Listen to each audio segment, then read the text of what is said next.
Baik, bismillahirrahmanirrahim. Assalamualaikum warahmatullahi wabarakatuh.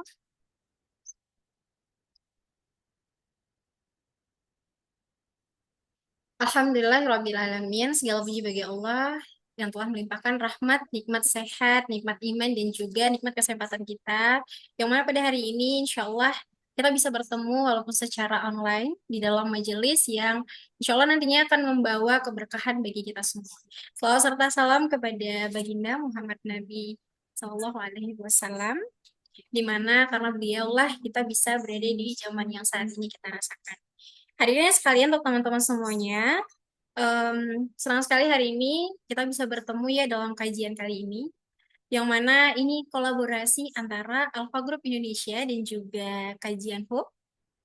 Jadi buat teman-teman nih, hari ini kita akan ada ilmu ya yang luar biasa sekali dengan tema yang sangat relate lah dengan kehidupan kita sekarang ini, yaitu toxic life versus healthy soul. Gimana biar dunia aja tuh yang rusak, tapi mental kita itu jangan.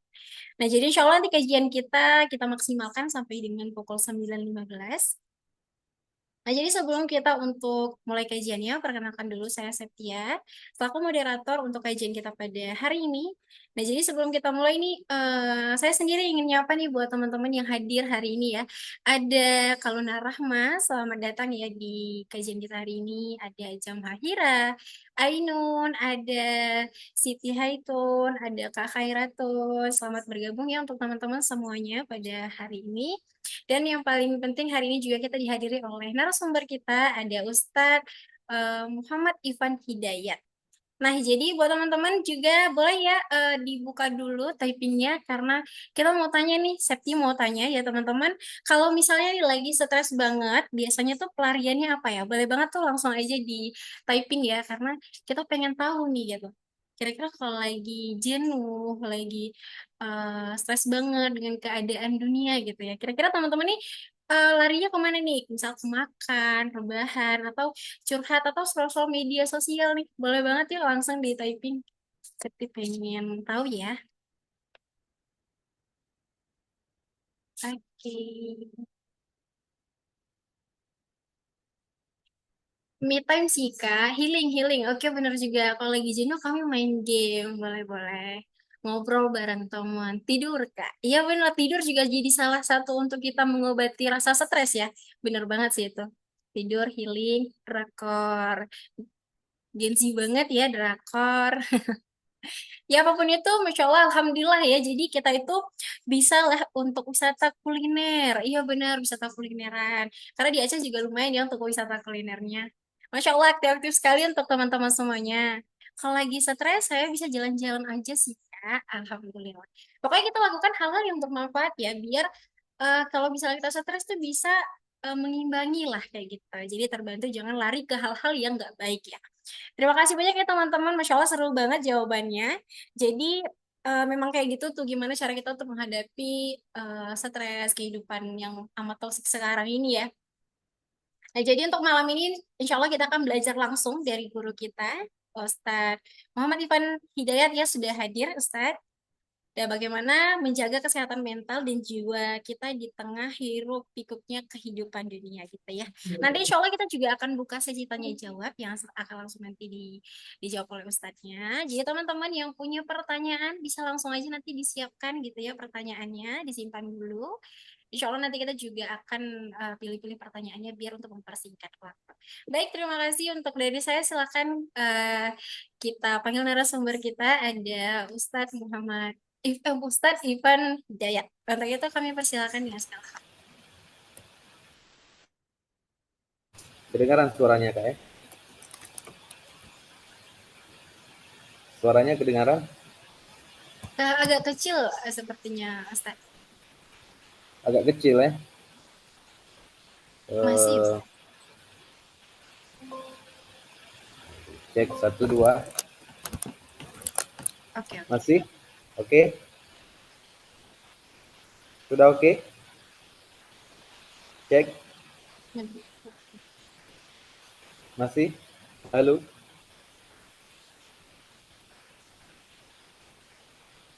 Enggak saya gimana ya? Nah, Tes. Oke Ustadz, udah jelas. Sudah jelas ya? Suaranya kerap jadi yang jauh. Oke, bismillah. Bismillahirrahmanirrahim. Assalamualaikum warahmatullahi wabarakatuh. Alhamdulillah wassalatu wassalamu ala Rasulillah wa ala alihi washabbihi wa mawalah. Amma ba'du. Disyukur kita panjatkan kehadirat Allah Subhanahu wa taala yang telah memberikan kita berbagai macam nikmat sampai kesempatan yang berbahagia ini. Tentunya keberadaan kita di majelis ini, di forum ini yang online. Insya Allah ini bukan sesuatu yang tiba-tiba ya, pasti Allah punya rencana untuk menyatukan kita dalam majelis yang penuh berkah ini. Makanya sama-sama kita mulai dengan niat yang baik untuk sama-sama ya sharing ya. Jadi ini mungkin saya yakin nih yang nonton, yang ikut kajian juga ilmunya melebihi saya juga. Jadi seumpama nanti ada yang kurang tepat atau mau didiskusikan, kita sama-sama. Pokoknya kita doakan semoga langkah kita diberkahi Allah. Dan juga tak lupa salawat dan salam kita haturkan kepada idola kita. Kebetulan kita juga masih dalam suasana ya Rabiul Awal ya. Kita haturkan salawat dan salam kepada baginda Nabi besar Muhammad SAW. Sosok teladan idola kita semuanya. Seorang yang memang mengajarkan kita banyak hal untuk membuat jiwa kita, soul kita lebih healthy gitu. Oke, terima kasih saya ucapkan kepada kawan-kawan penyelenggara dari Alpha Group dan Kajian Hub ya. Kajian Hub atau Hub nih biasanya? Kajian Hub, keren. Saya juga ini meminta partisipasi dari kawan-kawan. Jadi saya katanya nih ada setengah jam, mungkin saya akan berbicara, kemudian nanti ada tanya jawab. Saran tanyanya jangan yang susah-susah ya, gampang-gampang aja. Kalau enggak saya libur duluan ya. Dan juga nanti seumpama mungkin enaknya kita kan sambil interaksi ini, jadi kalau mungkin nanti di tengah-tengah ada yang perlu saya tanyakan, bisa direspon langsung atau lewat meeting chat gitu. Izin saya share screen.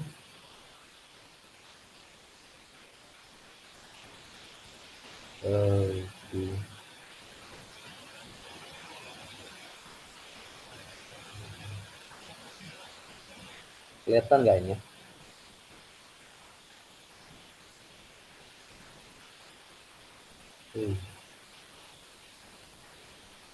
Apakah kawan-kawan bisa melihat layar saya, PowerPoint saya? Belum. Nampak nggak? Belum kelihatan Ustaz. Sudah? Belum ya? Belum.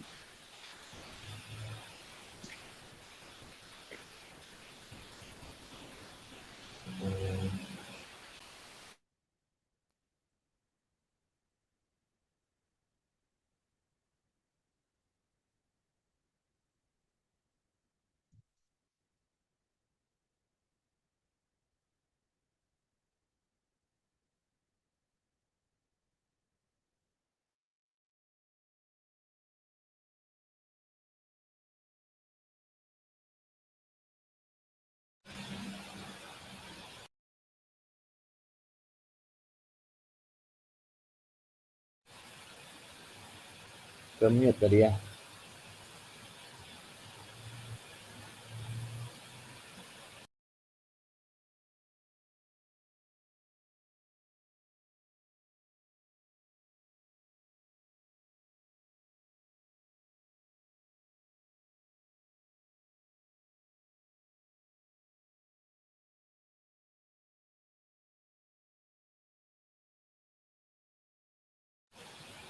Oke, langsung aja lah ya. Karena kalau share ini nggak kedengaran.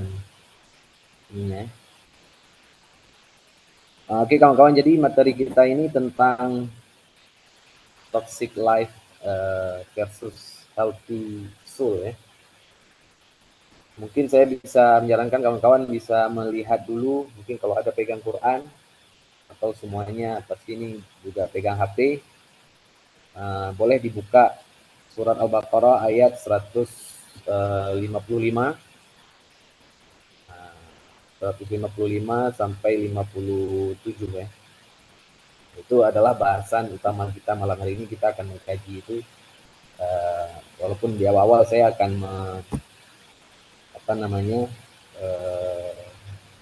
ya menjawab seputar pertanyaan tentang judul kita.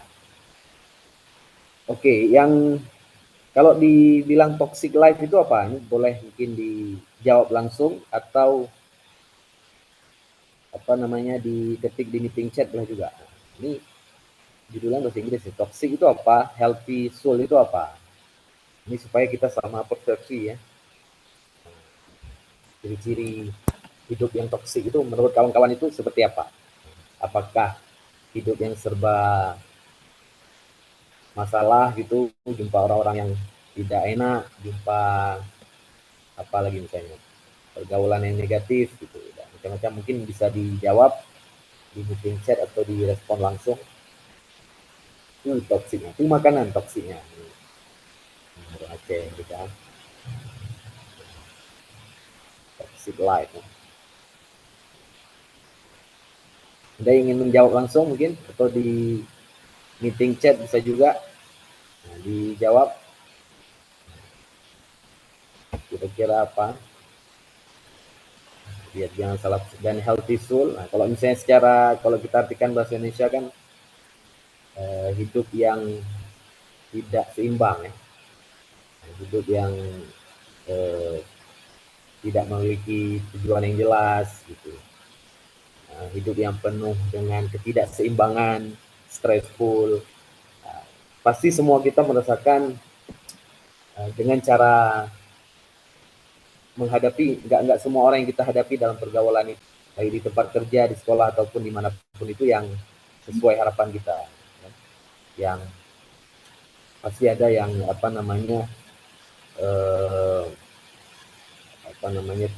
tidak suka dengan apa yang kita lakukan. Kita berbuat baik pun, mungkin kawan-kawan tahu lah ya, ada kisah tentang seorang ayah sama anaknya yang naik keledai, kan?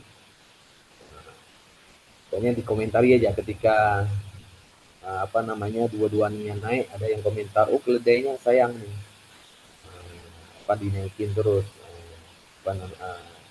sayang dia, lemah dia. Ketika anaknya aja yang naik, wah anak kurang ajar nih, bisa orang tuanya di bawah. Ketika orang tuanya, ayahnya yang naik, nanti disalahin ayahnya, ya, anaknya yang di bawah. Ketika nggak naik nanti dibodohi gitu. Nah, itu komentar-komentar orang terhadap hidup kita. Artinya apapun yang kita lakukan, baik buruk, itu pasti ada yang mengomentari gitu. Nah, walaupun itu belum masuk ke poin toxic life-nya. Nah, tapi kadang memang toxic itu yang kita pahami itu kira-kira kehidupan yang tidak seimbang. Dan untuk mengatasinya di sini karena versusnya healthy soul, jiwa yang sehat. Nah, apa jiwa yang sehat itu? Ya, ada ungkapan-ungkapan al-aqlus salim, jismi salim, akal yang sehat, terdapat di badan yang sehat gitu.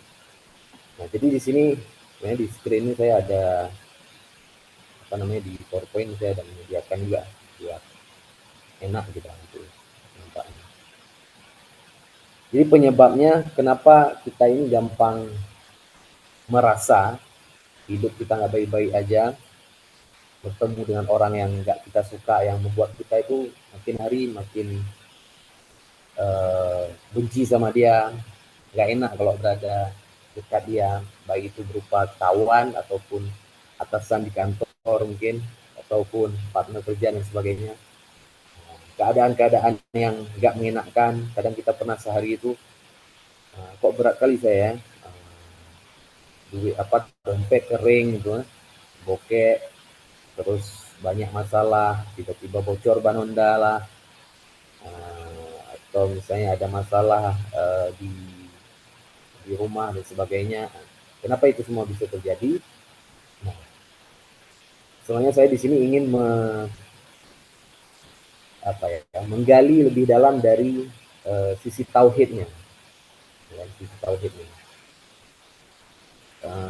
Ada beberapa penyebab kenapa orang itu bisa dari beberapa riset ya, bisa sampai hidupnya itu kosong, cemas terus, ke bahasa sekarang Pak, anxiety dan sebagainya. Nah, sebenarnya balik lagi, ada sebuah ungkapan dalam tasawuf itu, man arafa nafsah arafa rabbah. Jadi barang siapa yang mengenal dirinya, maka dia mengenal Tuhannya. Jadi sebenarnya kita tuh nggak kenal-kenal kali sama diri kita. Kalau misalnya saya tanya ke kawan-kawan, siapa? Saya ini siapa? Oh, saya bernama Ivan, saya umur 32 tahun, saya tinggal di Banda Aceh, di Lampalu. Oh, saya sekolah, saya kuliah di pesantren, misalnya kayak gitu. Nah, itu kan cuma sekedar biodata yang untuk kita kenal sama orang. Tapi hakikat diri kita ini siapa? Itu kita perlu tahu, sehingga kita tahu fungsi kita hidup di dunia ini apa. Ini karena waktunya singkat, saya langsung kasih bocoran. Semuanya pasti setuju kita ini adalah sosok makhluk ya, diciptakan. Ada di sini yang lahir sendiri, lahir ongek-ongek sendiri itu, tanpa bantuan orang tua dan yang lain, kayaknya nggak ada ya. Jadi kita ini makhluk. Nah, namanya makhluk diciptakan karena kita ini pasti sebelumnya nggak ada di dunia. Nah, kita ini berasal dari wujuduna min adamin, keberadaan kita dari ketiadaan. Kita sebelumnya nggak ada menjadi ada. Berarti kan ada yang mengadakan kita, ada yang melahirkan kita. Ya, orang tua kita siapalah sampai ke ujung manusia pertama itu Nabi Adam, ada yang menciptakan lah. Dan pencipta itu adalah yang kita yakini dan harus kita imani, yaitu Allah Subhanahu wa Ta'ala. Nah, siapa Allah itu? Siapa Tuhan itu? Kenapa kita harus bertuhan? Ini pertanyaan dasar yang harus kita jawab, sehingga nanti ke depan kita bisa nyambung gitu ketika menghadapi masalah itu. Anggaplah misalnya orang ada yang bilang, oh kita ini hidup harus sabar, oh, kita harus syukuri apa adanya. Untuk apa kita sabar dan untuk apa kita syukur? Di tempat saya sedang azan, tapi kedengaran ya. Saya lanjut bagaimana? Kalau misalnya terlalu besar suaranya, oh bisa dibantu apa nih? Boleh dibantu kirim filenya, bisa kami bantu share screen, nanti saya kirimkan. Kirimnya bisa lewat, ini saya kirim ke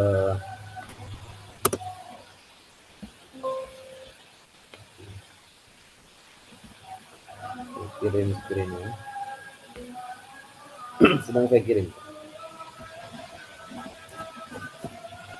Oke, jadi penyebab kita itu intinya hidup kita itu nggak bahagia, nggak senang, cemas terus, itu karena memang 4 hal lah ya. Kita nggak kenal diri kita siapa, kita nggak betul-betul kenal Tuhan kita siapa, kita nggak punya, sehingga kita nggak tahu tujuan hidup kita dan nggak punya kendali dalam hidup kita. Nah, jadi ketika kita tahu, oh saya ini makhluk, saya ini diciptakan, berarti yang menciptakan saya pasti tahu saya ini di dunia ini ngapain, apa yang harus saya lakukan di dunia ini. Singkatnya, kita sehari-hari hanya menjalani hidup kita aja sebagai hamba Allah itu. Kalau kita sadar kita ini hamba Allah, berarti kan harusnya kita yakin Allah itu sudah menyediakan semuanya untuk kita. Dan di situ butuh ilmunya itu. Yang butuh ilmu untuk mengetahui Allah itu pengen apa sebenarnya terhadap kita. Saya hari ini hidup di umur segini, di mana orang-orang yang seumuran saya sebelumnya mungkin sudah ada yang meninggal, di mana ada orang yang lebih tua dari saya, lebih muda dari saya, dan saya dikasih kelebihan untuk, misalnya kayak saya sendiri mungkin karena sehari-hari saya mengajar, berdakwah, saya tahu apa yang saya bisa. Oh, saya ini berani ngomong depan orang. Berarti ini kan, berarti ini bisa dong untuk skill ini bisa saya pakai untuk apa istilahnya menjalankan misi saya di dunia. Jadi itu ya, pertama mengenal diri, mengenal Allah itu penting untuk kita tuh supaya terbebas dari toksik lagi. Jadi itu akibatnya. Sehingga ketika kita sadar bahwasanya kita ini punya Tuhan, kita harus sadar bahwasanya semua hamba itu pasti membutuhkan. Sekarang saya tanya ke kawan-kawan, ada nggak kita ini yang hidup di dunia ini semua kebutuhan kita penuhi sendiri?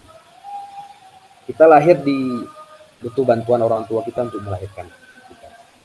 Orang tua kita butuh bidan gitu kan. Ketika kita mati pun, bahkan ketika kita mati, jenazah itu kan butuh diurus. Kita nggak bisa urus diri sendiri. Ada orang yang pakai kafan sendiri dia. Nah, kan nggak ada. Jadi di suatu surat itu di Al-Quran, ya Yohanes antumul fuqara ilallah wallahu wal ghaniyul hamid. Wahai manusia, kalian itu fakir, kalian itu butuh Allah. Sedangkan Allah itu ghani, Allah itu nggak butuh apapun. Makanya dalam tauhid kita tahu Allah itu ada sifat qaim bi nafsihi, ya, berdiri sendiri. Mukhalafatun lil hawadits. Allah itu beda dengan makhluk. Allah itu nggak membutuhkan, Allah itu berdiri sendiri. Qul huwallahu ahad, Allahu samad. Kan Allah samad itu ada yang tahu artinya?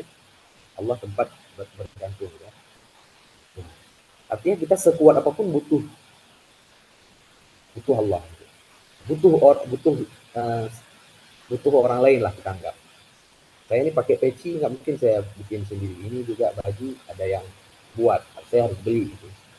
Saya untuk kasih pesan-pesan dakwah ini saya butuh Alpha Group dan kajian hub ini untuk mengundang, membuat event ini sehingga kawan-kawan bisa jumpa saya. Saya ini nggak bisa mengumpulkan kawan-kawan di sini 25 orang ini tanpa jasa dari kawan-kawan di Alpha Group dan kajian hub juga ini. Berarti kan saya butuh. Nah, siapa di dunia ini, pertanyaan selanjutnya, yang bisa memenuhi kebutuhan kita semua? Tentu yang menciptakan kita. Nah, berarti di sini kita perlu ilmu untuk memahami ini pencipta saya ini pengen saya ngapain di dunia ini. Nah, disitulah kita insya Allah akan tahu apa tujuan kita hidup di dunia. Apa yang harus kita lakukan di dunia ini dan akan kemana. Sehingga ketika kita tahu ilmunya, bahwasanya Allah itu pengen kita, Allah pengen kita sholat, Allah pengen kita puasa, Allah pengen kita berbuat seperti itu. Insya Allah itu akan makin menguatkan apa istilahnya, meningkatkan pengetahuan kita untuk menjalankan misi. Kayaknya lagi di share screen ya, tapi gelap sama saya nih. Solar on the way nih. Oke, lanjut ya. Nah, maka solusi Islam itu memberi solusi untuk supaya kita ini bisa alright. Udah nampak ya? Itu bisa di next slide bisa Kak.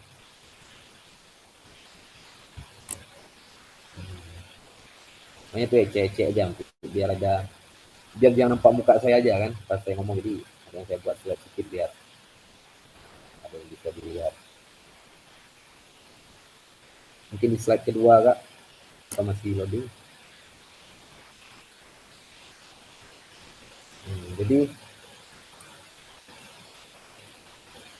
ini berapa menit lagi tolong dikabarkan kalau misalnya ini 5 menit atau berapa menit lagi ya, sehingga saya tahu. Nah, ini yang barusan saya omongkan kawan-kawan, penyebab toxic life itu kalau kita kaji dari sisi tauhidnya, sisi agama,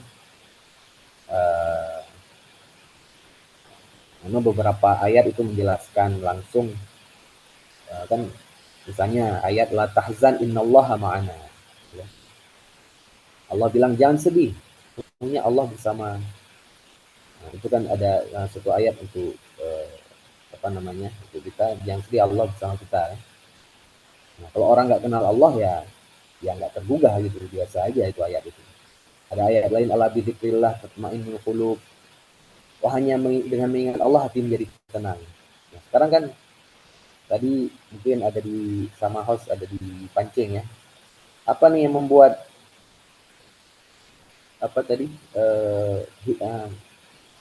healthy soul-nya ya? Apa tadi pertanyaan? Pokoknya ada yang menghilangkan stresnya dengan game, dengan kuliner tadi ya, macam-macam. Nah, itu ya it doesn't matter kan. Itu nggak masalah sebenarnya, tapi itu hanya sementara sebenarnya. Itu saya juga melakukan, saya kalau stres karena makan juga itu. Tapi itu tidak akan memuaskan kita selamanya, nggak akan memuaskan inti dari soul kita nih, dari jiwa kita. Ya, makanya Allah bilang dengan ingat Allah, hati jadi tenang. Sekarang masalahnya apakah semua orang ingat Allah, tahu cara ingat Allah, itu ada ilmunya juga. Nah, makanya yang pertama kali kita harus kenal diri kita, esensi keberadaan kita. Nah, kan kalau para kita belajar di sejarah filsafat itu, pertama ketika awal-awal munculnya filsafat Yunani itu kan, mereka melihat kemustahilan di dunia ini, ketidakmasuk akalan orang-orang menyembah dewa lah, orang-orang menyembah hantu aneh-aneh lah, sehingga berusaha mencari hakikat kehidupan. Oh, dunia ini dari mana? Saya ini siapa sebenarnya? Manusia itu untuk apa di dunia ini? Itu kan semuanya untuk mencari hakikat ya. Sehingga kalau misalnya hari ini pun semua ilmu pengetahuan itu kan pasti akarnya kan filsafat itu. Tujuannya untuk tahu sebenarnya hakikat sesuatu itu untuk apa di dunia ini. Makanya kita perlu tahu lah. Ini sebenarnya bab khusus kalau kita bahas ya mengenai mengenal diri dan mengenal Allah. Tapi kurang lebih ini penyebabnya. Jadi kita ayat Quran yang akan kita kaji nanti ini, yang saya singgung di awal tadi, apapun ayatnya yang Allah bilang, oh ini solusi supaya kita nggak sedih, nggak stres, supaya we can achieve apa istilahnya healthy soul gitu kan. Itu nggak ada, kalau orang nggak paham ya nggak tergerak gitu. Makanya dia harus kenal diri dia, fungsi dia di dunia ini untuk apa, sehingga dia mengenal Tuhan yang menciptakannya, sehingga dia juga paham Tuhan itu ciptain saya untuk apa gitu. Sehingga dia tahu tujuan itu hidupnya. Ini kan nggak tahu tujuan hidup penyebabnya. Sehingga punya kendali diri. Nah, ini poin-poin utamanya mungkin yang langsung masuk kepada khilaf itu ya. Kita kan semuanya punya hawa nafsu, beda yang kita sama malaikat kan di situ. Kita dikasih hawa nafsu. Ya, yudullu bihi katsiran wa yahdi bihi katsiran kata Allah. Wa ma yudullu bihi illal fasiqin. Allah yang menyesatkannya dan membuat kita mendapatkan petunjuk juga itu karena Allah gitu, dan Allah nggak wa may yudillu bi ilal fasiqin, dan Allah nggak akan memberi petunjuk, nggak akan menyesatkan kecuali orang-orang yang fasik gitu. Jadi kalau fasik itu artinya tidak tahan. Jadi atau di ayat lain yang lebih jelas di surat Asy-Syam itu, wa nafsi wa ma sawwaha falahamaha fujuraha taqwaha, sampai habis itu kan dijelaskan Allah udah kasih kita nafsu. Kita yang memakainya itu bisa baik, bisa nggak baik. Fa'alamaha fujuraha wa taqwa. Qad aflaha man zakkaha. Beruntung orang yang bisa menggunakan nafsu itu dengan mengontrol nafsunya. Dan celaka orang yang tidak, yang terjebak pada nafsu. Jadi ujung-ujungnya di situ, karena kita nggak bisa mengontrol diri, mengontrol emosi terutama. Nah, ini masuk ke poin utama kita. Ini berapa menit lagi ya? Masih lama ya. Kalau nggak dibatasi berarti sampai 2 hari ke depan lah saya ngomong. Oke, jadi ini ayat inti yang ingin saya tekankan, obatnya ya untuk mencapai healthy soul itu. Saya harap kawan-kawan nggak berhenti di sini. Di sini mungkin nggak bisa kita bahas secara panjang. Nanti bisa ditadabbur lagi, dikaji lagi ketika setelah kajian ini, saya harap. Jadi kita baca Quran tuh, ini karena yang ikut ini insya Allah udah gede-gede semua ya. Ada yang SMA nggak ada kayaknya ya. Artinya kita baca Quran tuh insya Allah tajwidnya saya yakin kawan-kawan sudah bagus. Kita belajar untuk memahami terjemah Quran itu dan juga tafsirnya, sehingga betul-betul kita bisa mentadabburi Quran itu, betul-betul bisa masuk ke hati dan kepala kita. Jadi intinya di ayat ini dijelaskan, walanabluwannakum bisyai'in minal khauf wal ju' wa naqsin minal amwal wal anfus was samarat. Allah itu pasti, walanab kan ada lam taukid gitu ya. Sungguh berarti Allah tuh pasti kasih cobaan kepada kita. Setiap hamba pasti diuji, itu poin. Ujiannya macam-macam. Nah, kita harus yakin kita hidup di dunia ini salah satunya adalah untuk diuji. Kita ini sedang menjalankan ujian. Namanya ujian kan tidak semuanya enak ya. Kita harus ada persiapan, harus belajar. Bedanya ujian dalam kehidupan dengan di sekolah nih, kalau kata ya mentor saya juga ya. Kalau di sekolah kita belajar baru ujian. Tapi kalau dalam kehidupan kita ujian dulu baru belajar.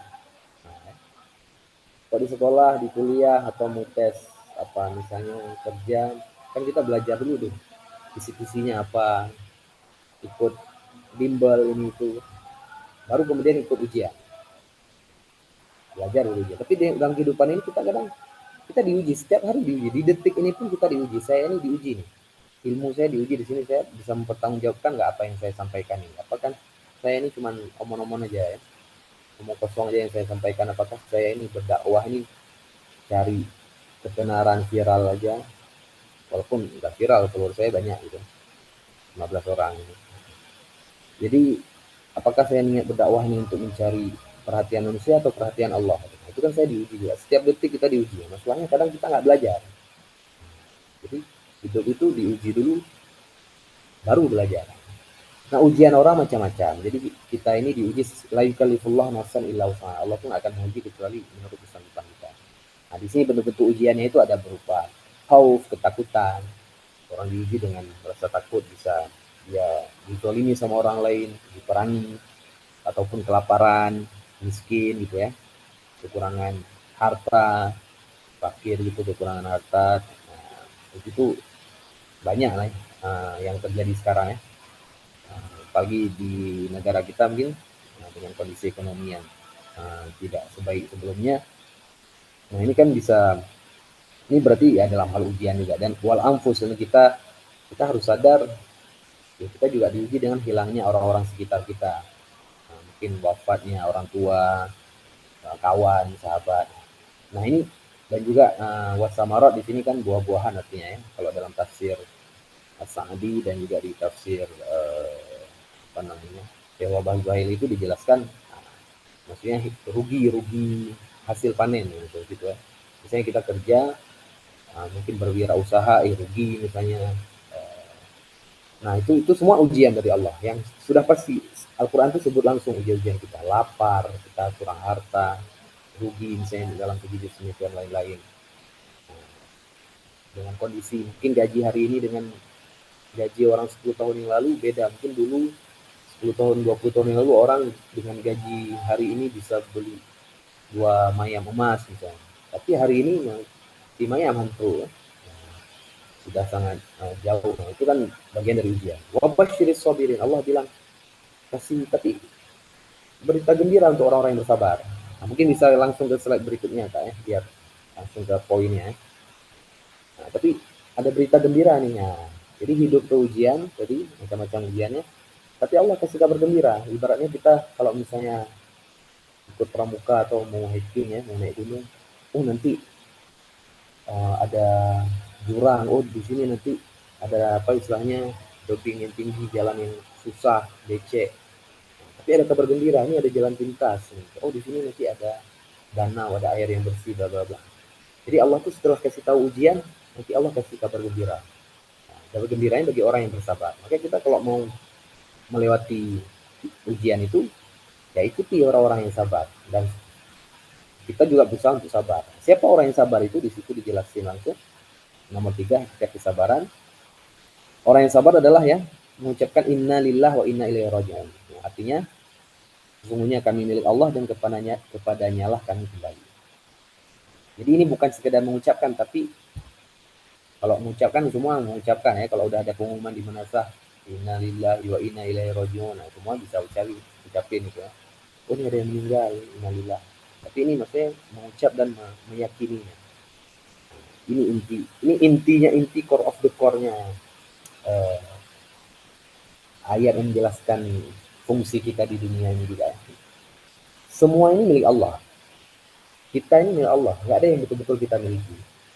Nah, punya pasangan itu punya Allah, titipan Allah untuk kita jaga, untuk kita melayani. Mungkin sebagai guru, pengajar, punya anak murid untuk dilayani juga. Harta yang kita miliki itu semua bukan betul milik kita, milik Allah. Dan kita harus siap ketika Allah ambil, karena bukan milik kita. Makanya ayat ini juga ingin menekankan kepada kita, orang yang sabar itu kayak gitu. Jadi kita sabar ada tujuannya. Kan nggak bisa kita sabar aja ya, nggak bisa. Kayak orang puasa, kan sabar nggak makan, nggak minum. Yang ngerokok juga sabar nggak ngerokok. Tunggu nih waktu buka puasa jam 7 nih. Artinya ketika udah dia sabar, ketika udah waktunya buka puasa baru dia makan. Kan ada tujuannya itu untuk menahan itu. Nah tapi dalam kehidupan gitu juga, kita orang yang sabar itu tujuannya ya Allah. Kita sabar karena Allah. Ketika kita misalnya emosi melihat orang kesel, kenapa hidup saya kayak gini, nggak kayak hidup dia, ya kita sabar. Allah tuh sedang menguji kita, itu aja sih. Kita nggak tahu setelah ini apa yang terbaik buat kita. Mungkin selanjutnya kak, slide-nya nggak banyak-banyak tuh. Oh ya, ini karena saya kebetulan kuliahnya kan di Akidah Filsafat juga, baik ketika S1 di Gontor ataupun S2 di AIM Malaysia. Jadi saya senang untuk membandingkan antara ajaran Islam dengan ajaran lain ya, termasuk ajaran filsafat. Yang mana di sini juga uh, tidak semua dari filsafat itu bisa kita ambil tentunya. Nah, ini ada yang bisa kita ambil lah. Ini saya bandingkan misalnya, ini prinsip yang dipegang rata-rata orang-orang barat lah, yang memang mereka nggak tahu agama. Anggaplah misalnya kawan-kawan nggak percaya yang saya bilang tentang ayat-ayat tadi. Ini ada solusi yang masuk akalnya. Walaupun secara Islam lebih lengkap. Ya. Jadi stoikisme ini untuk, kalau kawan-kawan tahu buku filosofi teras ya, cara karya Henry Mantiring itu kan sempat viral tuh, apalagi pas COVID ya. Di Gramedia juga udah berapa kali ceritakan, itu juga membahas tentang stoikisme. Jadi intinya stoikisme itu ajaran Yunani, kira-kira udah 2000 tahun yang lalu itu. Tokoh-tokohnya ada Seneca, Marcus Aurelius gitu. Intinya dia cara untuk mengontrol emosi negatif melalui logika gitu. Kendali emosi negatif secara rasional. Jadi kita itu istilahnya bisa mengendalikan marah, takut itu bisa dengan akal sehat kita. Ini agak panjang ya, tapi nanti ditanya jawab aja lah. Kalau saya intinya di sini yang paling penting itu di hal dikotomi kendali. Ada hal-hal dalam hidup ini yang bisa kita kendali, ada yang enggak. Misalnya ya, main basket atau main bola, pas kita tendang atau kita shoot lah misalnya. Main basket mau masukin ke ring, nggak masuk. Terus kita salahin ring. Oh, ringnya kurang besar ini. Oh, ini ringnya mereng. Ini berarti kita sedang fokus ke hal yang di luar kendali kita. Harusnya kan yang kita fokus ke diri kita aja. Oh, berarti kalau nggak masuk berarti saya belum jago. Jadi saya latihan lagi. Itu masih dikotomi kendali. Jadi ada apa? Kendali internal dan eksternal. Ya. Ring basket itu nggak bisa kita kendalikan itu. Ya, kalau anggaplah dia di posisi yang betul ya. Oh, ini nggak masuk, kita ubah ring basket, nggak bisa. Nah, skill kita yang kita ubah supaya bisa masukkan. Gitu pun ketika kita jumpa orang, kayak tiap hari kita jumpa orang ini ngeselin aja, pokoknya ada ya. Tiap saya jumpa dia tanya, kapan selesai kuliah, kapan nikah, kapan sunat, apa lah ditanya sama dia. Nah, kita nggak bisa kontrol dia. Ya udah, kita yang bisa kita kontrol apa? Ya kita bersabar. Atau ketika ada dia, ya kita lari misalnya. Nah, itu masih dikotomi kendali. Ini nanti kapan-kapan bisa. Ini sengaja saya nggak ucapkan, saya jabarkan semuanya, semoga diundang lagi sama dia ke grup ya. Tapi itu poinnya gitu. Oke kak, next. Kayaknya udah habis atau ya? Terakhir. Nah udah itu ya, poin ujungnya di situ. Intinya toxic itu sesuatu yang netral. Kalau kita lihat secara Islam ataupun secara filsafat stoikisme itu ya, semua hal itu netral aja misalnya. Tapi sikap kita yang menentukan. Ya, jalanan macet. Nah, saya tuh udah hafal tuh jalan macet tuh kapan saya kalau misalnya mau ngajar pagi-pagi, antar istri dulu, oh ini jam-jam segini lampu merah nih macet. Maka saya nanti harus dari awal perginya. Gitu ya. Nah, jadi fokus kepada hal-hal yang bisa kita kontrol aja lah. Nah, kita ini misalnya sebagai hamba Allah itu kita diberi kekuatan sama Allah tuh untuk berpikir, untuk memilih dalam hidup ini. Makanya kita penting untuk kenal Allah, kita harus belajar tauhid, fikih, tasawuf. Supaya kita tahu jawaban-jawaban itu. Allah tuh pengen saya tuh ngapain di dunia ini. Allah kasih skill saya. Kok saya lebih jago komputer dari yang lain? Itu pasti ada maksudnya. Kok saya lebih jago ngomong, lebih berani ngomong depan orang pada orang lain? Tapi itu nggak mungkin sia-sia. Everything happens for a reason kalau kata orang kampung saya. Everything happens for a reason. Semuanya itu pasti ada alasan. Jadi kita harus kenal Allah, kenal diri kita, kelebihan kekurangan kita, sehingga kita tahu, kita bisa mengontrol diri kita melalui sabar dan syukur.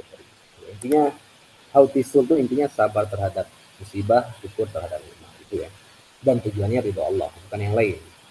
Nah, kalau kita sabar, tapi tujuannya perhatian manusia, ya salah juga. Kita syukuri, misalnya kita lihat kawan kita nggak dapat keberuntungan kayak kita syukuri, itu kan salah juga.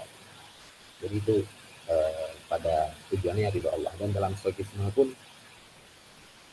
kita tuh semuanya bisa kita kendali lah.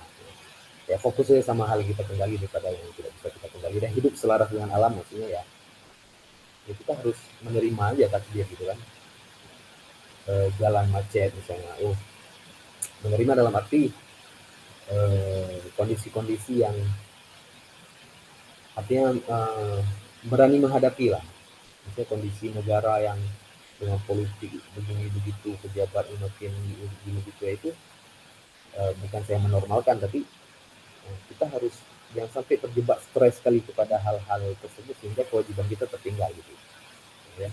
Kita capek kali mikir ini kapan MU menang ya, kapan juara misalnya, stres terus kita, akhirnya kerjaan nggak selesai. Ketika tanding bola, nonton bola, klub kesayangannya kalah terus nggak mood kerja, itu kan salah juga. Itulah, jadi intinya kita harus kenal diri kita, kenal Allah, ya belajar agama dengan baik, pahami pesan-pesan yang Allah sampaikan kepada kita, dan tentunya Allah kasih kabar gembira kepada kita. Semua kita diuji dengan kelaparan, kekurangan sebagainya, maka bersabarlah, karena orang sabar yang pasti akan apa ya, akan tenang gitu, menghadapi semua ujian itu. Mungkin itu yang bisa saya sampaikan untuk sesi ini. Mungkin ada pertanyaan dari kawan-kawan. Tafadhol.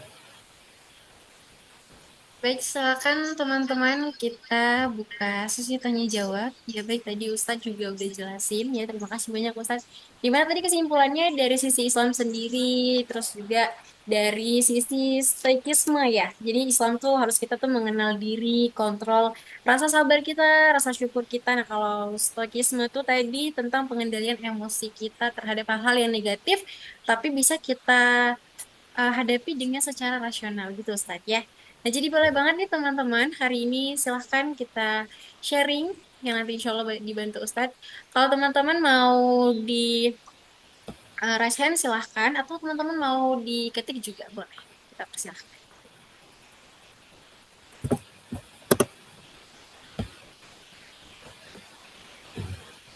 Silakan, yang penting jangan susah-susah ya. Itu ada satu Akhi Faiz ya, mantap namanya itu. Boleh, Al-Mukarram, tafadhal. Assalamualaikum Ustaz. Waalaikumsalam, Ustaz Faiz Faizun, insyaallah. Kaifa hal? Khair insyaallah Ustaz. Wa antum kaif hal? Khair. Alhamdulillah. Khair, Alhamdulillah. insyaallah, madumtum khair. Baik Ustaz, ana pengen tanya satu hal dari tadi memang luar biasa ya yang antum sampaikan masalah faith life, healthy soul ini ya. Kadang kita kan di dunia ini terus diuji dan pastinya kan Allah suruh kita untuk sabar dan juga sholat itu untuk kita dapat melewati itu semuanya kan. Dan pastinya kan ada yang namanya kita ada goncangan jiwa di situ ketika kita diuji. Lantas saya ingin sedikit bertanya kepada antum Ustaz, kira-kira menurut antum mana lebih kita utamakan di dunia ini, ketenangan ataukah kebahagiaan gitu? Oke. Mungkin itu saja Ustaz. Syukran Ustaz, barakallahu fikum. Waalaikumsalam, Ustaz sekali pertanyaannya. Semangat atau kebahagiaan?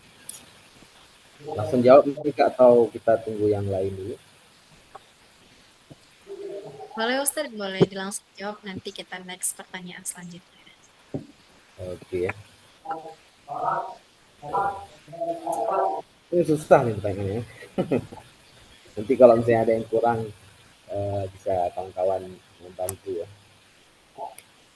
Ketenangan atau kebahagiaan. Jadi ini kita memang harus memahami dulu apa bedanya tenang dan bahagia itu. Saya ada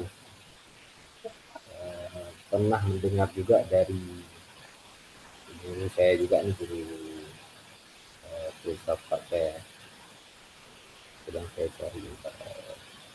Jadi memang happiness itu kan kalau misalnya di kata salah satu pemikir Islam terbaik juga di Asia, Said Muhammad Naqib Al-Atas, itu ada mengarang suatu buku happiness Islam masalah saya, atau risalah untuk kaum muslimin ada juga itu. Jadi membahas tentang konsep kebahagiaan menurut Imam Ghazali gitu. Kebahagiaan tertinggi itu adalah ya ketika kita mencapai marifat. Kalau di sisi filsafat pun kalau nggak salah Ustaz siapa tuh yang Jogja itu Ustaz Farid Faiz ya.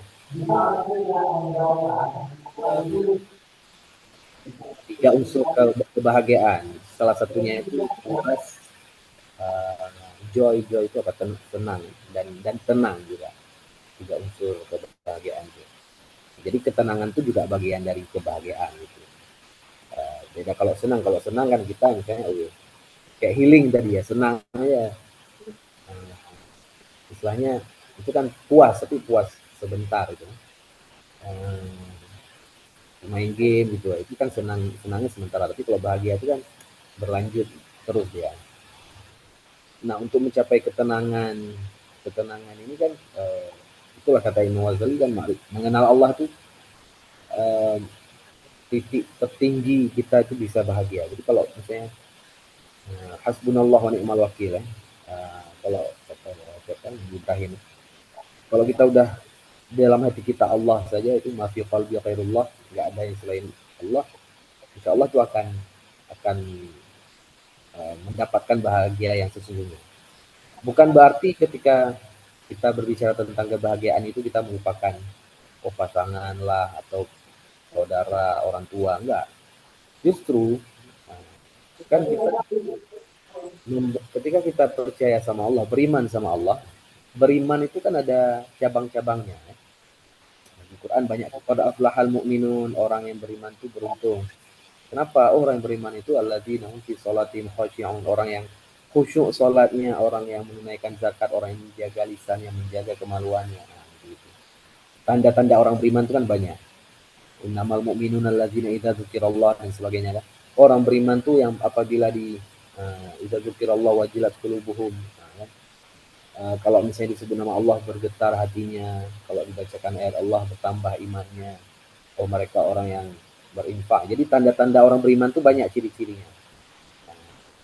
Yang pasti misalnya yang sering disebutkan suka bersedekah, disebut nama Allah bergetar hatinya. Suka bersedekah ini kan amalan sosial nih, nggak mungkin kita sedekah untuk diri sendiri kan, kita harus cari orang lain untuk kita bantu, berbakti pada orang tua, baik kepada keluarga.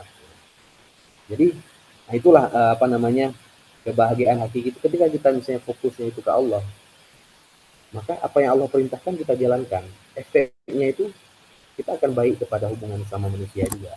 Misalnya kepada orang tua, Allah suruh baik sama orang tua. Jadi kita ini patuh sama orang tua itu bukan karena orang tua sudah melahirkan kita, udah kasih makan, sekolah, sebagainya. Ya karena perintah Allah udah. Jadi masalah orang tua itu baik atau enggak ke kita itu serah, itu urusan beliau sama Allah. Gitu pun sama pasangan misalnya. Penting kita tuh baik sama dia. Peran kita gimana? Kan kita tahu di dalam sejarah Islam pun ada Asiyah ya, istri Fir'aun, istri Nabi Nuh, ada ya Nabi Nuh yang pasangannya meninggalkannya, ada ya, istri Fir'aun apalagi ya. Nah, bayangkan nih yang cewek-cewek suaminya Fir'aun gimana tuh hidupnya. Tapi dia termasuk istimewa. Artinya bukan masalah pasangan kita ini siapa, orang tua kita siapa, kawan kita ini siapa, tapi peran kita ini bagaimana. Saya sebagai terhadap anak, ya kan? Gantiin deh. Dan jadi peran kita itu, Dek mau nonton. Iya. jadi intinya ketenangan itu bagian dari kebahagiaan. Saya seru kali lagi nonton sinetron banyak kawan kita ya. Jadi ketenangan itu bagian dari kebahagiaan. Apa itu? Yang saya ganti ya. Jadi orang bahagia itu pasti tenang ya. Dan cara kan ayatnya ala bidzikrillah tatma'innul qulub. Jadi orang dengan mengingat Allah hati menjadi tenang. Kan ujung-ujungnya Allah, kalau kita fokus kita tujuan kita ini mencari ridho Allah, apa yang Allah mau. Kita sholat, Allah mau jangan ejek orang, ejek orang. Kita menjalankan itu aja.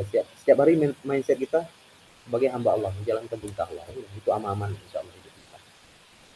Mau toksik apapun lingkungan kita, gampang kita kendalikan. Karena saya ini bekerja bukan karena Anda, bukan mencari perhatian Anda, tapi saya ini sedang bertanggungjawabkan apa yang saya kerjakan ini tujuan saya. Gitu.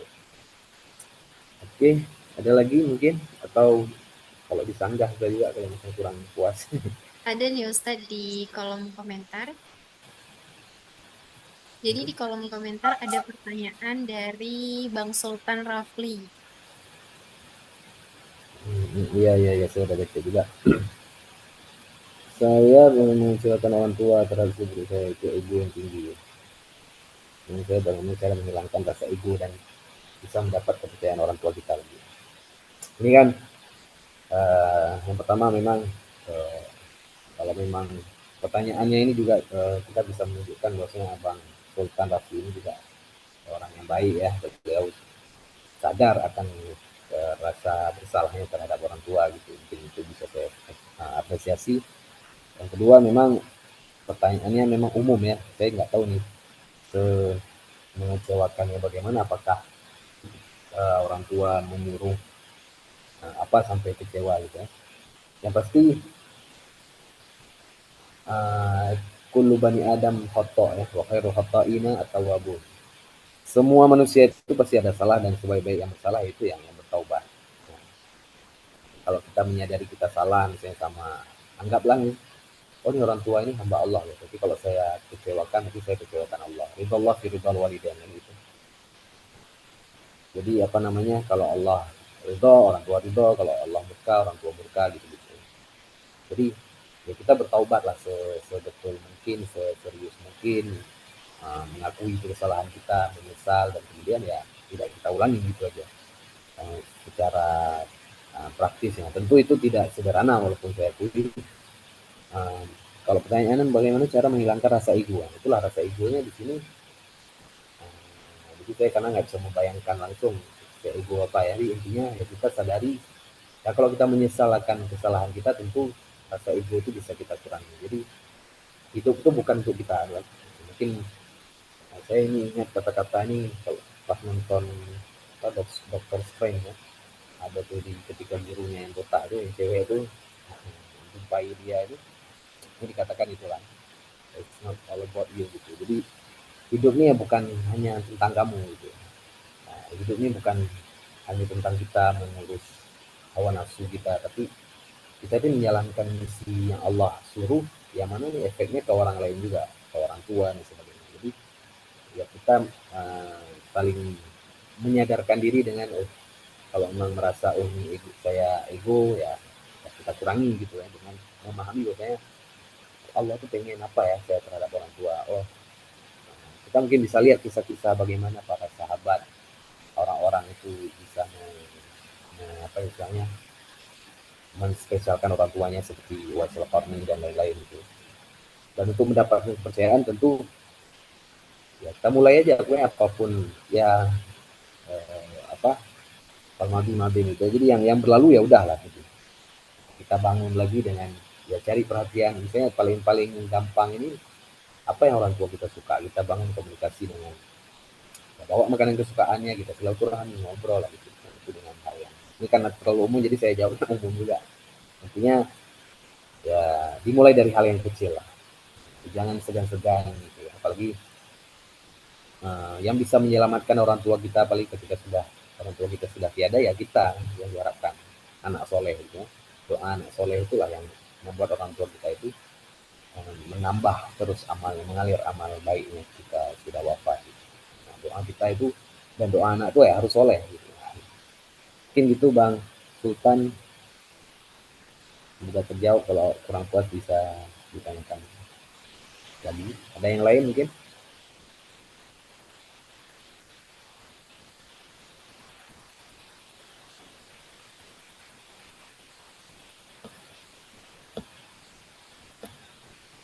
yang di chat atau langsung raise hand lagi.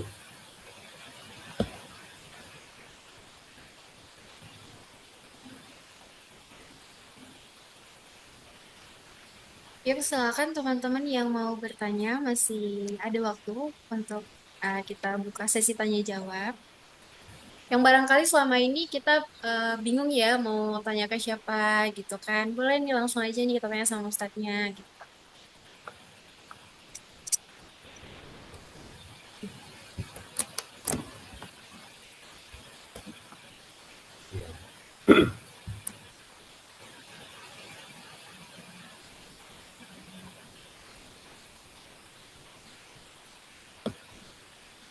Ya, jadi paling apa namanya, untuk sambil menunggu kawan yang bertanya mungkin saya bisa menguatkan lagi kesimpulan tadi ya. Jadi intinya healthy soul itu kita harus perlu evaluasi diri juga. Nah, ketika kita bilang hidup kita toksik, saya jumpa sama orang-orang yang toksik, coba kita evaluasi diri, apa jangan-jangan saya yang toksik gitu. Kadang kita ini sering buat marah orang, buat kesel orang, ya kan? Dari hal-hal yang kecil, kadang kita pinjam Honda orang nggak kita isi bensin kayak gitu kan, itu hal-hal kecil. Atau misalnya kita dipinjam pinjam utang orang nggak kita balikin apa-apa gitu ya. Atau kita sering mengucapkan kata-kata yang menyakiti hati orang, body shaming dan sebagainya. Sehingga ya efeknya ke kita juga tuh, kepada apa, ketika kita misalnya menzolimi orang, ya kita dizolimi sama orang lain juga. Sehingga kadang kita mikir dunia ini toksik, ternyata kita sendiri. Ini ada ya di chat, tips supaya saat diberi musibah tetap berpikir positif, yang mana ke depan pasti ada sesuatu hal yang baik. Oke ya. Ini bagus pertanyaannya. Ya balik ke ayat tadi, sebenarnya memang inna lillahi wa inna ilaihi rajiun itu kan intinya semua ini milik Allah dan kepada Allah kembali. Kita harus yakin masalah ini dari Allah, maka Allah pula yang kasih solusi. Gitu. Nggak mungkin Allah kasih masalah aja nggak ada solusi, nggak mungkin. Sebesar-besar seberat-beratnya pasti ada solusinya. La yukallifullah nafsan illa usaha. Nggak mungkin Allah uji itu kecuali menurut kesanggupan kita. Nah, kenapa mungkin kawan-kawan diuji dengan ujian yang berat? Misalnya ada yang diuji dengan ekonomi, ada yang diuji dengan hubungan keluarga yang tidak baik. Itu pasti beda-beda mungkin. Mungkin orang lain nggak sanggup di posisi itu. Di mata Allah kita ini spesial, kita sanggup menjalankan ujian itu. Nah, itu aja. Pokoknya pikirnya karena Allah aja lah. Pokoknya dari Allah pasti Allah kasih solusi. Nah, sebenarnya saya ada sebuah cerita dari penulis ini juga ya, Stoikisme ini. Nah, jadi di Cina itu, ini cerita fiktif memang tapi bagus. Jadi ada seorang petani, ini masih ada waktu kan, bisa saya jelasin berpunyi. Ada seorang petani memelihara kuda, petani kakek-kakek lah gitu. Punya seorang anak laki-laki. Petani kuda punya seorang anak laki-laki, kudanya bagus lah, keren gitu. Ibaratnya mungkin pada zamannya itu kendaraan terbaik, kalau hari ini mungkin itu Ferrari lah atau Lamborghini itu pokoknya keren lah gitu. Orang-orang pada muji-muji, keren kudanya ya. Tetangga datang ke rumah, bagus sekali kudanya. Kemudian kata kakek-kakek ini, apakah itu baik, apakah itu buruk, saya nggak tahu. Itu aja kata-katanya, apakah itu baik, apakah itu buruk, saya nggak tahu. Kemudian besoknya tiba-tiba kudanya hilang, tetangga datang, ya Allah kasihan kali, padahal itu keren kali, kok dijual mahal kali, udah hilang nih satu rezeki. Kakek itu jawab, apakah ini baik, apakah ini buruk, saya nggak tahu. Kemudian beberapa hari kemudian dari jauh tuh terdengar suara suara kuda yang rame kali kuda. Pas dilihat ternyata kuda si bapak tadi, dia datang bersama kuda-kuda lain dari dari hutan lah, anggaplah gitu. Jadi dia bawa kuda-kuda lain ke tempatnya gitu ya. Mungkin dia tiba-tiba lari, jumpa besti, kemudian ngajak yang lain gitu ke tempatnya gitu. Rame kuda, akhirnya datang semua ke kuda itu, balik bersama kawan-kawannya, anggaplah misalnya 100 gitu. Kan jadi banyak tuh kudanya si kakek itu. Datanglah tetangga. Masya Allah banyak nih ya, kuda, nambah rezeki, nggak nyangka gitu. Kemudian si kakek menjawab, apakah ini baik, apakah ini buruk, saya nggak tahu. Nah, itu akhirnya kudanya kan rame. Kalau tadi kan satu dilatih sama anaknya, dirawat. Nah, ini kan karena banyak kan kuda-kuda liar semua. Jadi kan ya namanya kuda liar, dia kan ngamuk, dia melawan. Pernah suatu hari kudanya melawan, ditendanglah si anaknya Pak Tua tadi. Sampai patah, sampai lumpuh lah pokoknya si anak Pak Tua. Akhirnya datang tetangga, ya Allah kasihan, gini, dia lumpuh ya seumur hidup. Seumur hidup lumpuh. Kakeknya jawab, apakah ini baik, apakah ini buruk, saya nggak tahu. Kemudian beberapa hari kemudian datang raja. Ceritanya kan di Cina ya, datang raja bersama menteri-menterinya dengan pasukan kuda gitu. Kemudian datang ke kampung itu, diumumkan kita ini sedang ada perang, ada yang sedang menyerang kita, negeri sebelah. Semua yang punya anak laki-laki ikut kami berperang. Kita latih dan ikut berperang. Semua anak laki-laki yang sehat harus ikut berperang. Semua orang tua di kampung itu menangis, kecuali si bapak tua tadi. Akhirnya udah pergilah anak laki-lakinya semuanya, kecuali anak laki-laki si bapak tua tadi. Dan kawan-kawan tahu kenapa tuanya. Akhirnya datanglah tangganya semuanya. Ya Allah Pak, beruntung kalian, Bapak nggak ikut, Bapak masih bisa bersama anak tersayang. Kemudian bapak itu menjawab seperti biasa. Apakah ini baik, apakah ini buruk, saya tidak tahu. Nah, sampai situ ceritanya. Jadi kalau misalnya itu cerita fiktif memang, tapi kalau dalam Islam pun sebenarnya ada kata-kata seperti itu. Kalau nggak salah saya dari Umar bin Khattab sering bilang, saya nggak tahu nih yang kejadian sama saya ini enak apa enggak ini, apakah baik apa buruk, saya nggak tahu. Dan itu nggak penting, yang penting Allah tuh ridho sama saya. Nah, jadi kalau saya dapat musibah, susah saya nggak peduli. Kalau saya dikasih rezeki yang banyak, senang pun saya nggak peduli. Yang penting ridho Allah. Nah, itu ya kalau kita bahas ke perspektif Islam. Jadi kalau dalam filsafat itu intinya kita harus pahami semua itu pasti berlalu. Nah, badai pasti berlalu. Masalah ini kalau kita lagi senang kali ya ibarat roda, pasti nanti berputar ke bawah ke atas. Kalau kita lagi senang ya jangan senang kali, pasti nanti siap-siap bisnisnya ada masalah, kita kecewa lagi, sedih lagi. Ya, ketika lagi sedih juga jangan berlarut-larut. Jangan berlarut-larut kali ini. Pasti nanti akan ada kesenangan lagi ya. Gitu aja. Nah, seperti kakek tadi ya, dan kata-kata Umar. Jadi yang kita cari ridho Allah, untuk berpikir positif ya gitu. Pokoknya ini pasti berlalu gitu aja lah. Allah itu pasti nggak mungkin main-main asal-asalan menguji kita, ngasih musibah kita. Pasti ini ada hikmahnya. Jadi seperti itu untuk menjawab pertanyaan dari siapa tadi, Kak Ainun ya, mengenai tips berpikir positif.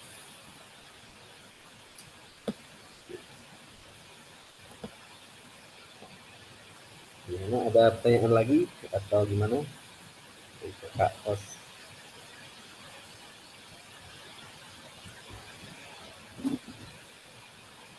Silakan teman-teman yang mau bertanya lagi, silakan. Masih ada waktu, silakan. Masih ada waktu.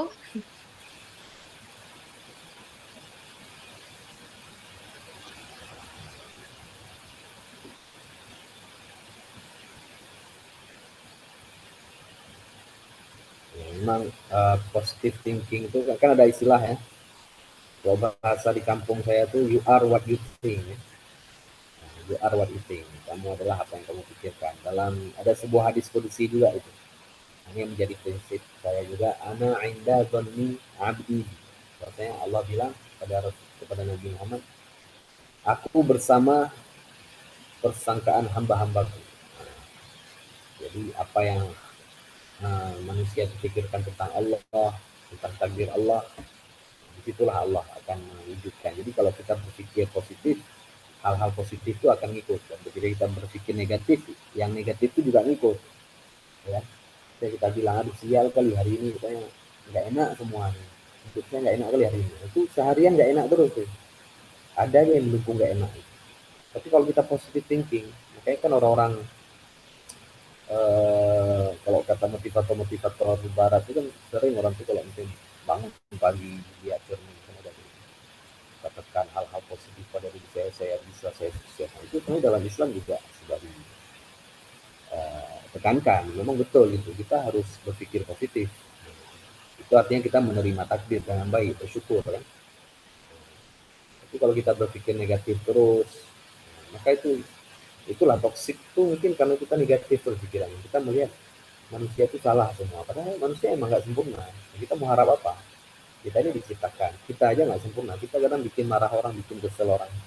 Ketika ada orang yang bikin kesel kita, bikin marah kita ya terima fakta itu ya, karena kita sendiri juga seperti itu ya. Manusia nggak sempurna. Jadi positive thinking itu juga ajaran Islam gitu. Dan termasuk dalam stoikisme itu kan gitu juga, berpikir positif dalam arti mengendalikan emosi negatif.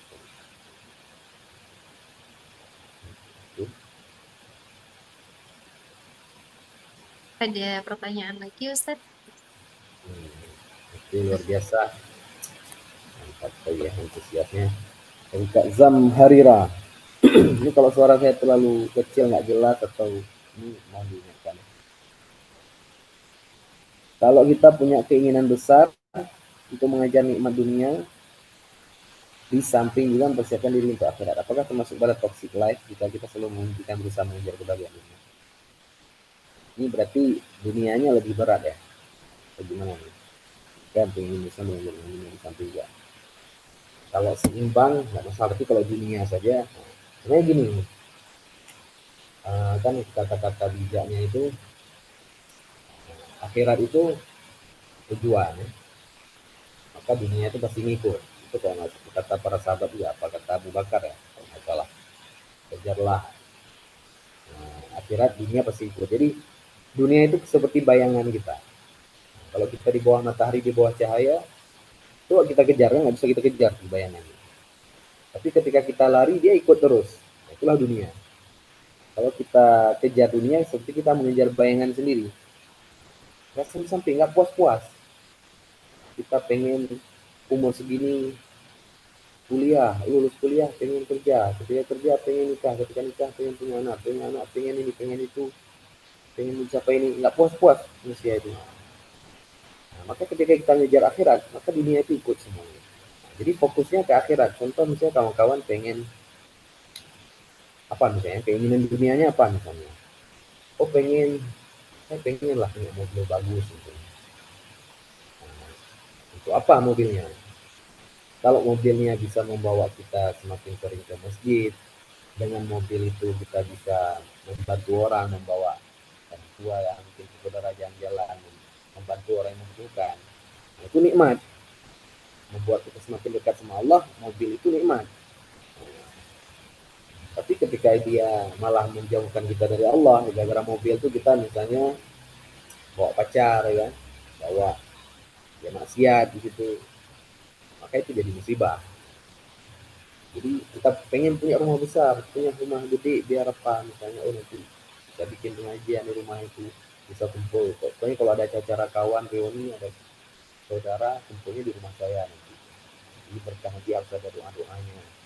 Nah, itu kan tujuannya udah ke akhirat. Walaupun sebenarnya tujuannya rumah kayak dunia gitu. Padahal tapi niatnya itu adalah untuk akhirat juga itu. Selama yang dipikirkan itu adalah dengan saya punya rumah ini Allah tuh biar makin senang sama saya gimana ya. Oh saya pengen punya mobil, tapi dengan saya punya mobil tuh Allah pengen saya gimana ya, biar makin Allah tuh makin senang sama saya gimana ya. Oh saya pengen jadi CEO ini, CEO itu, saya pengen kerja di sini.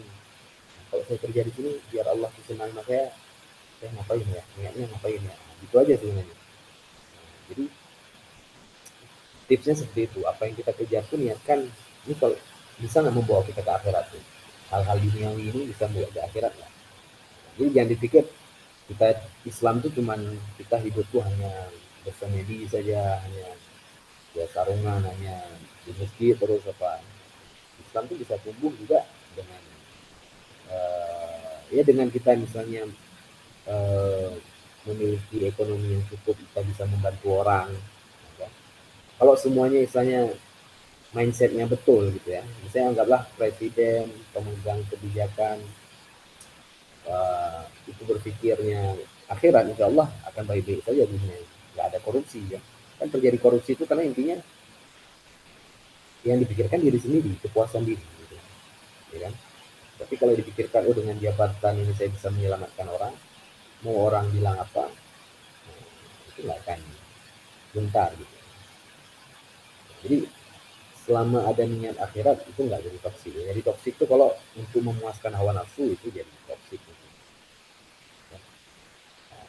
Itu kira-kira untuk pertanyaan terakhir. Luar biasa, ini saya juga merasa sangat apa istilahnya senang ya kalau kawan-kawan juga bertanya, berarti menyimak itu yang saya sampaikan, dan apa namanya bisa memberikan saran juga boleh, silakan.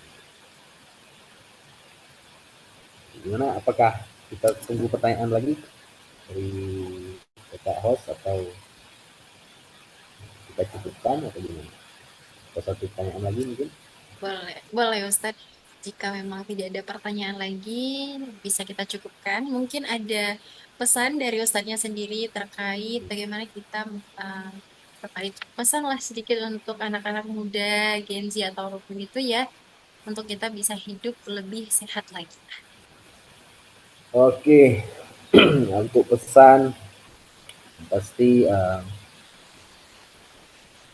kita harus paham siapa kita, paham tujuan hidup kita di dunia ini apa, paham fungsi kita. Itu yang pertama.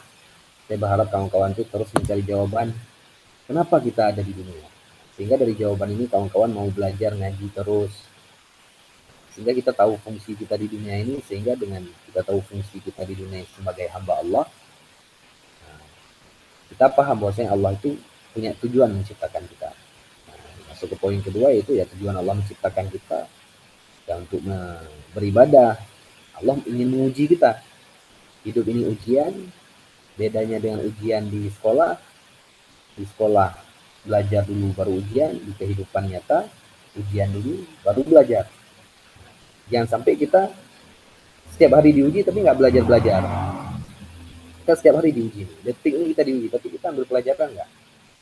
Itu paling penting. Jadi ketika kita mendapatkan masalah, merasa hidup ini toksik, jumpa orang-orang yang toksik, yang nggak betul, orang-orang yang terus menyerang kita, lingkungan yang negatif, anggap itu ujian dari Allah. Allah udah pasti berjanji di Al-Quran tadi kan, di Al-Baqarah 155 itu. Dan cara menghadapi masalah itu, Allah sudah kasih solusi juga. Kita ikuti orang yang sabar. Orang yang sabar itu, ya kita juga harus jadi sabar tentunya, dengan meyakini bahwasanya inna lillahi wa inna ilaihi raji'un. Semua ini milik Allah. Akan kembali pada Allah. Harta yang kita punya itu milik Allah. Ada hak orang lain di situ yang kita kasih. Makanya Allah suruh zakat, sedekah. Maka dengan harta itu kita pakai zakat, sedekah. Orang tua kita, pasangan, anak, saudara, itu semuanya titipan Allah. Siap-siap kalau tiba-tiba mereka dipanggil oleh Allah. Dan karena titipan Allah, berarti kita harus menjalankan amanah ini. Allah suruh kita sebagai suami seperti apa suami yang baik, sebagai ayah bagaimana ayah yang baik, sebagai mahasiswa misalnya bagaimana mahasiswa yang baik. Jadi kita harus akan dipertanggungjawabkan, diminta pertanggungjawaban, maka kita harus siap dengan pertanggungjawaban. Jadi itu ya, pahami diri kita, pahami Allah itu siapa, belajar lagi untuk terus mengenal diri, mengenal Allah. Yakinkan diri kita bahwasanya semua yang terjadi dalam hidup kita itu diuji sama Allah. Pasti kita diuji, apalagi orang makin beriman makin tinggi ujian. Ini pasti jadikan tujuan kita hanya Allah. Boleh kita bercita-cita di dunia ini mau jadi apa, mau kemana, silahkan. Yang penting niatnya harus mencari ridho Allah, bukan mencari ridho manusia, bukan memenuhi hawa nafsu kita. Banyak kita yang terjebak ini gara-gara kita memahami hawa nafsu kita, akhirnya kita nggak puas-puas. Dan itulah manusia. Ya. Ingat, semuanya pasti yang Allah uji itu menurut kesanggupan kita. Dan semuanya pasti akan berlalu. Senang, nggak mungkin senang terus. pasti akan sedih juga, nggak pasti terus, pasti akan senang. Jangan berlarut-larut dalam kesenangan, dalam kesedihan. Pokoknya tiap hari dalam pikiran kita, mindset kita ini menjalankan misi kehidupan kita sebagai hamba Allah, dan jadilah versi terbaik dari diri kita sebagai hamba Allah. Mungkin seperti itu aja. Mohon maaf atas segala kekurangan, dan terima kasih saya ucapkan khususnya kepada penyelenggara kajian HAB dan Alfa Group Indonesia. Barakallahu fikum, semoga jaya-jaya terus, segala hajat keinginannya tercapai, tujuannya tercapai, sukses terus, dan semoga ya bisa mungkin ada kesempatan lain bisa berkolaborasi lagi. Insyaallah saya siap, dan mohon maaf atas segala kekurangan. Hadanallahu wa iyyakum ajma'in, wallahu muwaffiq ila aqwamit thoriq. Wassalamualaikum warahmatullahi wabarakatuh.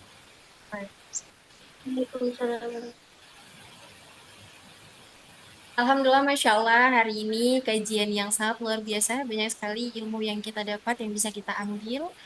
Dan jadi tidak terasa kita ini sudah di penghujung acara. Jadi teman-teman, kita mau ajak dokumentasi bersama.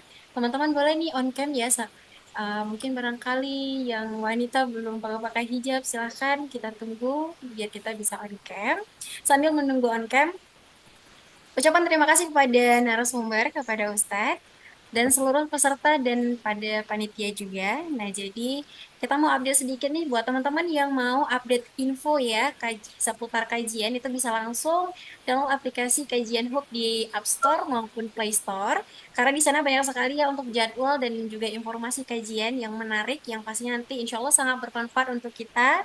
Jangan lupa juga untuk di-follow Instagramnya Kajian Hub. Terus juga kita mau bagi tahu nih buat teman-teman yang sedang merencanakan perjalanan ibadah umroh, insya Allah nih Alfa Group sedang ada keberangkatan terdekat ya di bulan Desember mendatang. Dan jadi untuk info lengkapnya juga teman-teman bisa langsung aja nih follow Instagramnya alfagroup.id. Semoga ini bisa menjadi wasilah kebaikan untuk kita semua. Oke, udah ready semua ya untuk contohnya?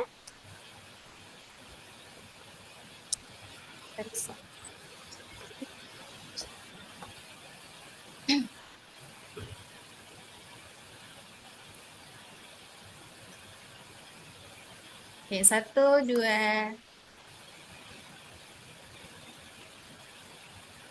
Oke, sekali lagi, 1, 2.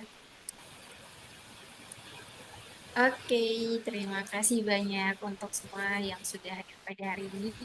Kita sama-sama lagi dengan doa kafaratul majelis. Subhanakallahumma wa bihamdika asyhadu an la ilaha illa anta astaghfiruka wa atubu ilaik. Saya selaku pembawa acara, maaf apabila ada banyak salah kata. Untuk itu saya akhiri, wabillahi taufiq wal hidayah. Wassalamualaikum warahmatullahi wabarakatuh.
إليك يا نبي يا نبي صلاة الله وسلام الله دوما عليك يا نبي يا نبي يا نبي يا نبي صلاة الله وسلام الله دوما عليك